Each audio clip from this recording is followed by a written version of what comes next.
पटना में बड़े उद्योगपति की गोली मारकर हत्या कर दी गई। उद्योगपति गोपाल खेमका की गोली मारकर हत्या की गई। गांधी मैदान थाना इलाके में गोली मारकर हत्या की गई थी।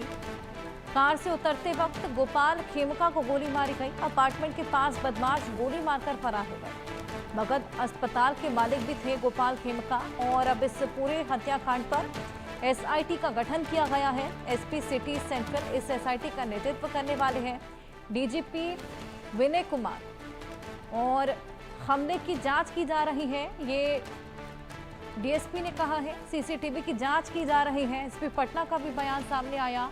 मौके से एक गोली और खोखा भी बरामद हुआ है। एसपी पटना के ये तमाम बड़ी बातें बोलते हुए नजर आए। कार से उतरते वक्त गोपाल खेमका की हत्या की गई। सेम इसी पैटर्न में उनके बेटे की भी हत्या की गई थी।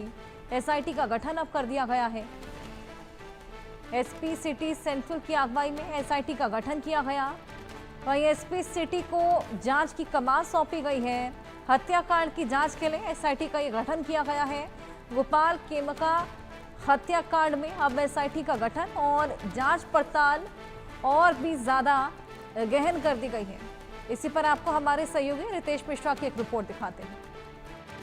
बिहार में लॉ एंड ऑर्डर एक बार फिर से सवालों के घेरे में है और इसकी वजह है पटना में कल रात बिहार के बड़े कारोबारी गोपाल खेमका की हत्या हो जाती है। देखिए उस गाड़ी को हम दिखा रहे हैं जिस गाड़ी में गोपाल खेमका आए और इसी गाड़ी में उनका मर्डर हुआ। देखिए कि ये उनकी गाड़ी है, ये I-20 कार है और इसी गाड़ी से एक पटना में क्लब है बांकीपुर क्लब, इस इलाके से यानी वारदात स्थल से तकरीबन उसकी दूरी जो है 1.5 किलोमीटर की है। और 11:30 बजे रात में वो यहाँ पर आए। जैसा कि जानकारी हमें मिल रही है, रोजाना उनका रूटीन यही होता था।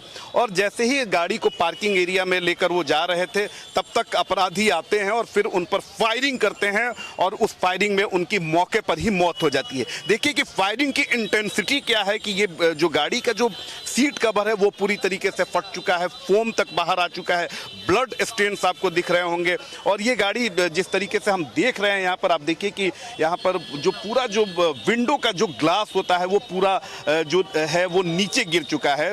आप देखिए कि ड्राइवर सीट के नीचे वो गिरा हुआ है, यानी शीशा चढ़ा हुआ था, चढ़े हुए शीशे से ही फायरिंग की गई है। आप समझिए कि अपराधी कितने बेखौफ हैं कि पटना का ये सबसे पॉश इलाका है, पटना का सबसे पॉश इलाका जहां पर तमाम बड़े अधिकारी, कारोबारी, इसके अलावा नेता और जो अधिकारी हैं वो रहते हैं। और उस इलाके में अपराधी 11:30 बजे रात में आते हैं और बिहार के सबसे बड़े कारोबारी गोपाल खेमका की हत्या कर देते हैं और हत्या करके फिर फरार हो जाते हैं। और अभी तक पुलिस इसमें कुछ भी पता नहीं लगा सकी। देखिए कि बगल में ये पनाश होटल है, पॉश होटल है, 5 स्टार होटल है और इसमें भी बड़े बड़े अधिकारी जो हैं, बड़े बड़े जो नेता हैं वो पार्टी करते हैं, लेट नाइट पार्टीज होती हैं। और अगर इस होटल के पार की बात करें तो तकरीबन यहाँ से चंद कदमों की दूरी पर पटना के एसएसपी का आवास है।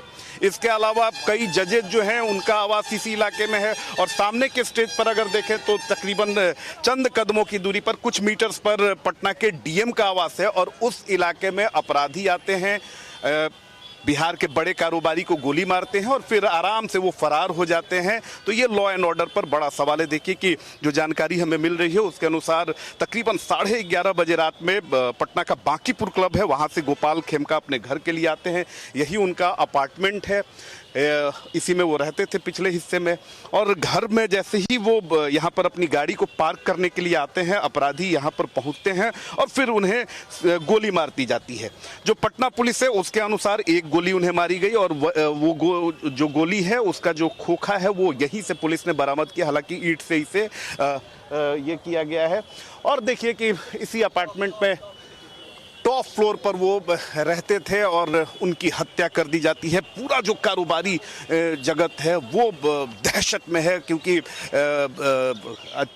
बहुत बड़े इंडस्ट्रियलिस्ट थे, कई सारी इंडस्ट्रीज़ के मालिक थे, हॉस्पिटल्स के मालिक थे, सोशल वर्कर भी थे और राजनीतिक पार्टियों में भी अपनी इनकी पैठ थी।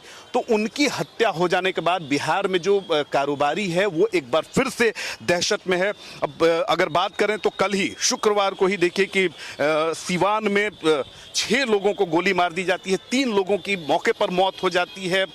इसके अलावा 3 लोग जिंदगी से जद्दोजहद करते हैं और फिर उसी दिन देर रात पटना में जो अपराधी हैं वो सबसे बड़े कारोबारी की गोली मारकर हत्या कर देते हैं, और वो भी उस इलाके में जो सबसे पॉश इलाका कहा जाता है, सबसे वीवीआईपी इलाका कहा जाता है। उस इलाके में अगर उनकी हत्या होती है तो लॉ एंड ऑर्डर पर गंभीर सवाल है, बड़ा सवाल है। और सबसे हैरानी की बात यह है कि 11:30 में, जो परिजनों का आरोप है, 11:30 में हत्या होती है और महज चंद मीटर्स की दूरी है गांधी मैदान थाना की, वहाँ की थाना को सूचना नहीं होती है। वहाँ की पुलिस जो है वो परिजन जब सूचित करते हैं तब पहुँचते हैं।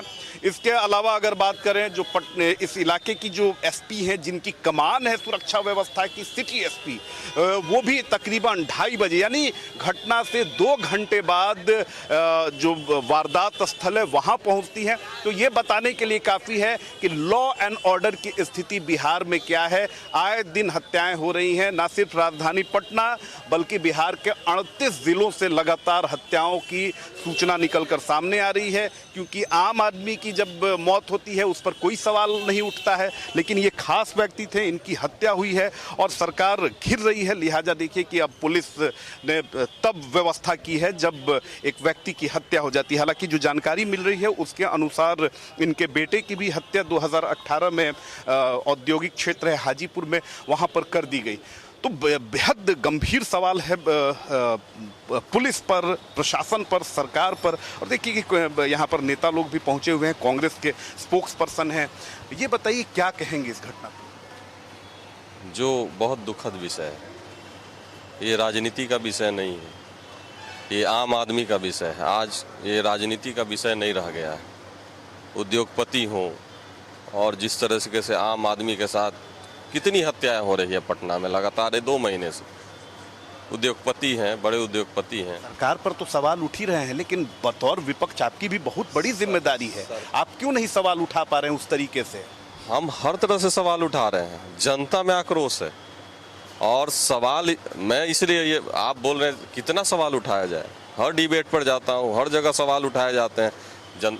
जो सरकार है, सरकार आपकी भी नहीं सुन रही। सरकार किसी की नहीं सुन रही। सरकार की क्या स्थिति है, कौन इनको रोबोट की तरह यूज़ कर रहा है, पूरा बिहार देख रहा है। और ये बहुत दुखद विषय है। अपराध का ये कोई नया, पिछले 2 महीने से प्रधानमंत्री आने के पहले किस तरह गोली चला, क्या किया प्रशासन? सिर्फ उद्भेदन।